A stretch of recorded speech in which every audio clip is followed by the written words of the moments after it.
Kita mau pertanyaan jawab cepat. Nah, ini menakutkan nih. Enggak sih. Saya orangnya lambat soalnya. Jawab lambat juga nggak apa-apa. Jawab lambat juga nggak apa-apa. Iya. Yang penting hari ini kita jawab. Boleh. Nggak perlu saya nunggu besok. Ya siapa tahu boleh kirim by PO Box juga kan dulu gitu. Kirimnya agak jauh gitu. Sekarang lebih sering dipanggil Koko atau Susu? Susu itu bahasa Cina artinya itu om. Uncle ya. Uncle. Susu yo mungkin ada perubahan. Kalau anak-anak teman anak-anak saya manggilnya Susu. Udah. Dengan Susu. Terus Koko ini kelahiran berapa sih kalau 1979. 79. 45 sekarang. Gitu. Terus kalau sama 17. pendengar masih dipanggil Koko. Masih Koko. Masih Koko. Karena mungkin pendengarnya bertambah kali ya. Maksudnya usianya ngikutin. Betul. Tapi kalau saya sama Miki lagi di Jogjoban Sweet 17, kami dipanggil Bapak. Pak, request. Oh, bukan ke saya, Bapak yang itu ya. Jadi requestnya kan kadang-kadang ke kita. Bapak yang itu ya, panggil. Pak Miki request. Oh iya, mereka lari ke situ. Lebih nyaman mana, Koko atau Susu? Koko sih. Koko lah ya. Masa Kak Still Seto young, doang, Kak Seto doang yang dipanggil Kak Seto, ya kan sampai 70.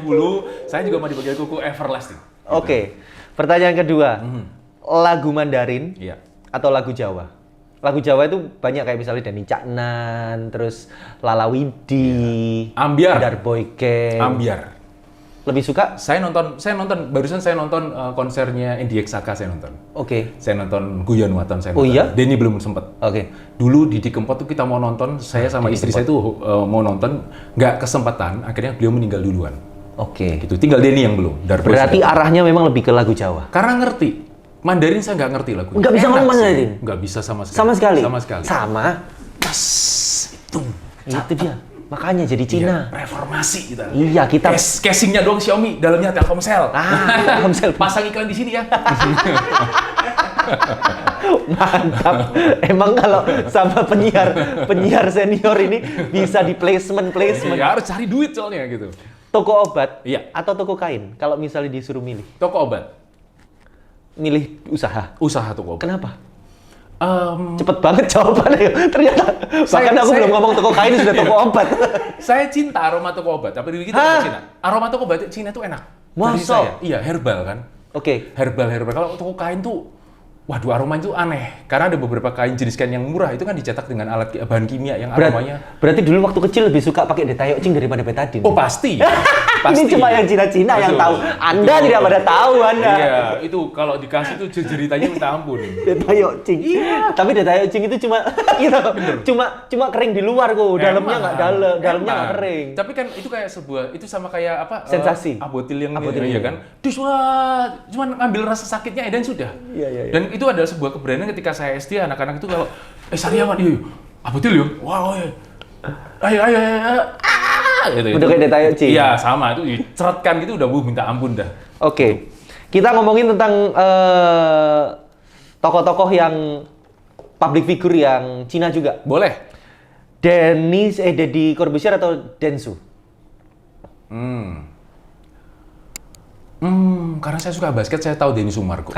Saya suka basket. Dan Karena saya pernah betul, lihat, saya tahu karirnya dia, saya tahu kehebatannya dia. Iya. Saya tahu kenapa istilahnya dia mengklaim dirinya sombong segala macam. Saya pikir Densu punya pencapaian yang berbeda sih. Iya. Gitu. Berbeda banget. Memang sama-sama pekerja keras, sama-sama di sisi kreatif, tapi saya ngikutin Densu dari waktu di Kobatama, IBL segala macam. Saya tahu Densu. Iya.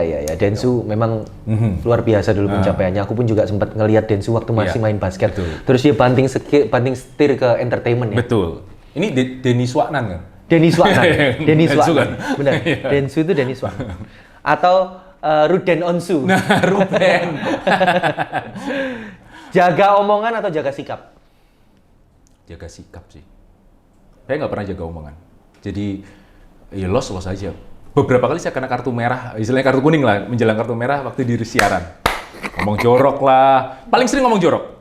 Paling sering, karena metode siaran kita memang ambigu ya. Jadi kadang-kadang terlalu banyak unsur joroknya.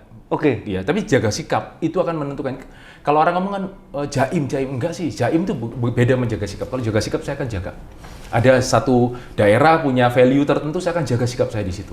Kalau masalah omongan mau apa? Jadi ngomong duduk gini. Jancuk.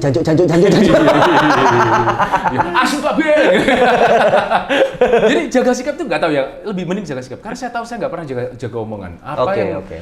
Ini ya. Tapi ya, bisa dipertanggungjawabkan, artinya gitu kan. Meskipun kita jaga omongan lepas, tapi kita bisa mempertanggungjawabkan. Kalau salah ya kita minta maaf. Betul. Gitu aja. Ketika saya ngajar pun saya juga akan jaga sikap. Nah, omongan walaupun kadang-kadang lepas, tapi mereka pun nyadari bahwa kadang-kadang terutama kalau saya ngajar di sebuah tempat dan banyak lakinya, maka saya akan berbicara dengan bahasa laki-laki. Apa itu? Ya bahasa laki-laki. Bahasa laki-laki. Iya.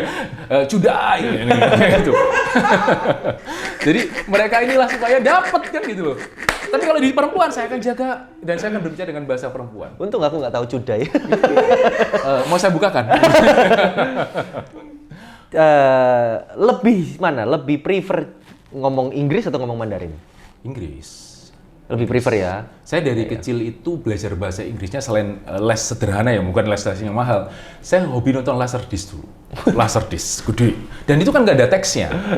Terus saya dengar, saya berusaha untuk mengerti apa sih ceritanya apa. Jadi mengkonsumsi Laserdisc cukup sering saya. Guru les saya itu ya Laserdisc itu. Fluent juga ya, Bu? Kalau fluent nggak terlalu sih. Tapi nanggepi aman lah ya. Nanggepi gitu aman. Ya. Saya sempat bikin podcast juga sama Coach Paul Munster, pelatihnya Persebaya. Saya sempat beberapa. Jadi orang-orang itu ya berarti istilahnya pro lah istilahnya ngono lah. Saya kalau ngobrol sama mereka kadang kalau saya nggak ngerti bahasa Inggrisnya saya Indonesiain dan dan mereka mulai cari lost in translation kan, mulai mencoba untuk menceritakan gini. Oh ya I know. Setelah itu nyambung. Sebenarnya kalau ngomong bahasa Inggris itu cuma orang Indonesia yang ngejudge. Iya, ya? Betul. Kalau bule itu nggak pernah ada ngejudge. masalah. Tidak ada masalah. Cristiano Ronaldo lo nggak bisa bahasa Inggris. Itu. Tapi dia tetap dihargai. Ngobrol sama Rio Ferdinand. Iya, berdua ngobrol dan ketika diwawancarai oleh wartawan dengan bahasa Inggris, dia menjawab dengan bahasa Inggris seadanya. Iya, betul. Jadi nggak ada masalah. Cuma orang Indonesia yang ngejudge sebenarnya. Sama kan dengan para wanita gitu loh. Wanita itu dijudge sama wanita sendiri.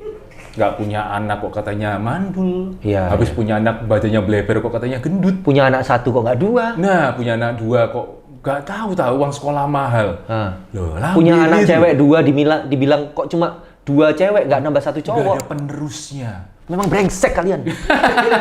Kok terakhir. Siap. Lucu atau pintar? Pintar. Karena orang pintar itu akan lucu dengan sendirinya. Iya. Itu sih.